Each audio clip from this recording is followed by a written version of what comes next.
अभी कुछ ही महीने पहले अगस्त 2021 में इंडियन स्पेस रिसर्च ऑर्गेनाइजेशन यानी इसरो ने एक अर्थ ऑब्जर्वेशन सैटेलाइट लॉन्च किया।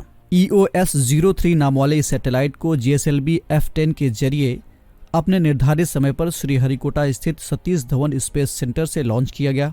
पहले 2 चरण ठीक तरीके से आगे बढ़े, लेकिन तीसरे चरण यानी क्रायोजेनिक स्टेज में इसके इंजन में खराबी आ गई और यह मिशन असफल रहा। इसके ठीक 6 महीने बाद इसरो ने इसी क्रम का अगला सैटेलाइट यानी EOS-04 सफलतापूर्वक लॉन्च किया, जो कि एक काबिले तारीफ सफलता है। क्या है EOS-04, ये क्या काम करेगा और इससे जुड़े दूसरे महत्वपूर्ण पहलू कौन कौन से हैं, जानेंगे इन्हीं सवालों के जवाब अपने आज के न्यूज़ दिस आवर में। अभिवादन और स्वागत है आप सभी का हमारे इस खास कार्यक्रम में। मैं हूं केसरी पांडे और आप देख रहे हैं थे टीवी। बीते 14 फरवरी को भारतीय अंतरिक्ष अनुसंधान संगठन यानी इसरो ने श्रीहरिकोटा के सतीश धवन अंतरिक्ष केंद्र से PSLV C-52 के जरिए सैटेलाइट EOS-04 को सफलतापूर्वक प्रक्षेपित किया। EOS-04 एक राडार इमेजिंग उपग्रह है, यानी इसकी मदद से पृथ्वी की उच्च गुणवत्ता वाली तस्वीरें खींची जा सकेंगी।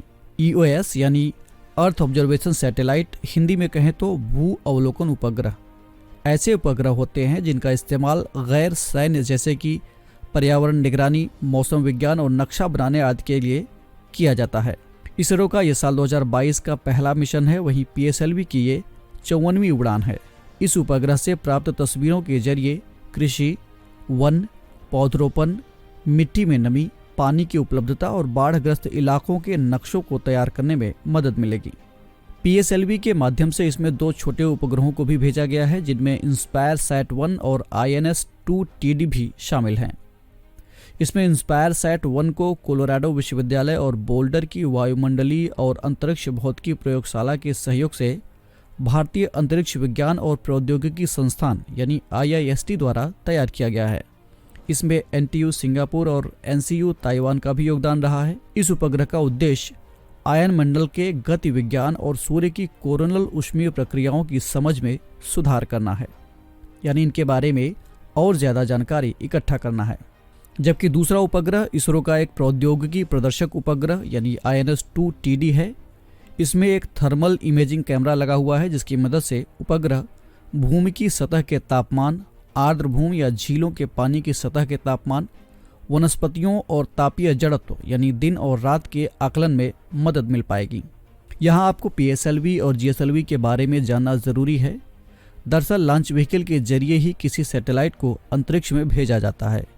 भारत के पास 2 प्रकार के लॉन्च व्हीकल हैं। पहला पोलर सैटेलाइट लॉन्च व्हीकल यानी PSLV और दूसरा जियो सिंक्रोनस सैटेलाइट लॉन्च व्हीकल यानी GSLV। दोनों को भारतीय अंतरिक्ष अनुसंधान संगठन यानी इसरो ने ही तैयार किया है। PSLV 4 स्टेज वाली लॉन्च व्हीकल है। इसकी पहली और तीसरी स्टेज में सॉलिड रॉकेट मोटर का इस्तेमाल होता है और दूसरी और चौथी स्टेज में लिक्विड रॉकेट इंजन का इस्तेमाल होता है। इसमें स्ट्रैप ऑन मोटर्स यानी बूस्टर भी लगा होता है, जो धक्के की क्षमता को बढ़ाता है। इससे रॉकेट को ऊंचाई तक ले जाने में मदद मिलती है। GSLV भारत द्वारा विकसित सबसे बड़ा सैटेलाइट लॉन्च व्हीकल है। ये 4थी पीढ़ी का लॉन्च व्हीकल है। इसमें 3 स्टेज और 4 बूस्टर हैं। ऊपरी स्टेज में स्वदेशी क्रायोजेनिक इंजन लगा होता है। GSLV का इस्तेमाल खासकर सैटेलाइट्स को 36,000 किलोमीटर ऊपर स्थित जियो सिंक्रोनस ट्रांसफर ऑर्बिट यानी GTO में भेजने में होता है। अभी इस बार EOS-04 सैटेलाइट को 529 किलोमीटर की ऊंचाई पर सूर्य तुल्यकालिक ध्रुवीय कक्षा में स्थापित किया गया है। क्योंकि ये एक निम्न दूरी है, इसीलिए इसमें PSLV का इस्तेमाल किया गया। बता दें कि सूर्य तुल्यकालिक ध्रुवीय कक्षा निम्न भूकक्षा का एक प्रकार है, यानी ये पृथ्वी से 1000 किलोमीटर से कम की ऊंचाई पर स्थित होती है। इस कक्षा में उपग्रह उत्तर से दक्षिण की ओर ध्रुवों से गुजरते हुए चक्कर लगाता है। इसमें उपग्रह की स्थिति सूर्य की स्थिति के मुताबिक हमेशा स्थिर बनी रहती है।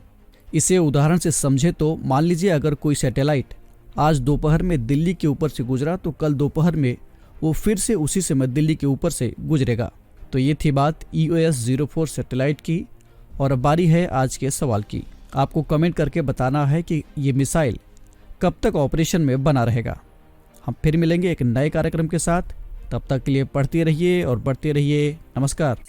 UPPCS क्रैक करने का जबरदस्त टूल ध्येय IAS का कॉम्प्रिहेंसिव एक्सप्रेस टेस्ट सिर्फ 100 रुपए में, और साथ ही पाएं सब्जेक्ट वाइज आकलन, काउंसलिंग सेशन और एकेडमिक सपोर्ट। अपीयर करने के लिए नीचे डिस्क्रिप्शन बॉक्स में दिए गए लिंक पर क्लिक करें या ध्येय IAS ऑनलाइन ऐप को डाउनलोड करें।